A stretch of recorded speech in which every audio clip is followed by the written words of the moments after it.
Hello friends, welcome to my YouTube channel Kiddo Cure. ರೀಸೆಂಟಾಗಿ ನಾನೊಂದು English video ಮಾಡಿದ್ದೆ. ಅದನ್ನು ನೋಡ್ಬಿಟ್ಟು ತುಂಬ ಜನ ಇದು ರೀಜನಲ್ ಲ್ಯಾಂಗ್ವೇಜಲ್ಲಿ ಇದ್ದಿದ್ರೆ ಚೆನ್ನಾಗಿರ್ತಿತ್ತು ಅಂತ ಅಂದರು. ಅದಕ್ಕೆ ಸೇಮ್ ವಿಡಿಯೋನ ಕನ್ನಡದಲ್ಲಿ ಮಾಡ್ತಾ ಇದ್ದೀನಿ. ಸೊ ನಮ್ಮ ಹತ್ರ ಒಂದು ಬರೋ ಮೇಜರ್ ಕ್ವೆಶನ್ ಏನಪ್ಪ ಅಂತ ಅಂದರೆ, ಬಾಣಂತಿಯರು ಚೆನ್ನಾಗಿ ನೀರು ಕುಡಿಬಹುದಾ, ಅದರಿಂದ ಮಗುಗೇನಾದರೂ ತೊಂದರೆ ಆಗುತ್ತಾ ಅಂತ ಹೇಳ್ಬಿಟ್ಟು.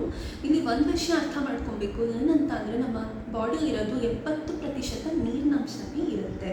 ಸೊ ನೀವು ಎಷ್ಟು ಹೆಚ್ಚು ನೀರು ಕುಡಿತೀರೋ, ಬಾಣಂತಿಯರಾಗಿರ್ಬೋದು ಯಾರೇ ಆಗಿರ್ಬೋದು, ಅದರಿಂದ ನಿಮಗೆ ಹೆಲ್ಪ್ ಮಾತ್ರ ಆಗುತ್ತೆ, ಹೊರತು ಏನೂ ತೊಂದರೆ ಆಗಲ್ಲ. ಎಸ್ಪೆಷಲಿ ಬಾಣಂತಿಯರು ಅವರು ಮಗುಗೆ ಕೂಡ ಫೀಡಿಂಗ್ ಮಾಡ್ತಾ ಇರೋದ್ರಿಂದ ಅವ್ರ ಮೈಯಲ್ಲಿ ಎಷ್ಟು ನೀರಿನಂಶ ಇರುತ್ತೋ ಅಷ್ಟು ಚೆನ್ನಾಗಿ ಅವ್ರಿಗೆ ಹಾಲು ಬರುತ್ತೆ. ಸೊ ಅದರಿಂದಾಗಿ ಅವರು ಪ್ರತಿದಿನ ತಪ್ಪದೆ 2-3 ಲೀಟರ್ ನೀರನ್ನ ಕುಡಿಬೇಕು. ಇದರಿಂದಾಗಿ ಅವರು ಚೆನ್ನಾಗಿರುತ್ತೆ, ಮಗು ಕೂಡ ಚೆನ್ನಾಗಿರುತ್ತೆ. ಈ ಥರನೇ ಇನ್ಫಾರ್ಮೇಷನ್ ನಿಮಗೆ ಜಾಸ್ತಿ ಬೇಕು ಆ್ಯಂಡ್ ಇದರಿಂದ ನಿಮಗೆ ಹೆಲ್ಪ್ ಆಗಿದ್ರೆ ಪ್ಲೀಸ್ ನನ್ನ ಚಾನಲ್ಗೆ ಲೈಕ್, ಶೇರ್ ಮತ್ತು ಸಬ್ಸ್ಕ್ರೈಬ್ ಮಾಡಿ.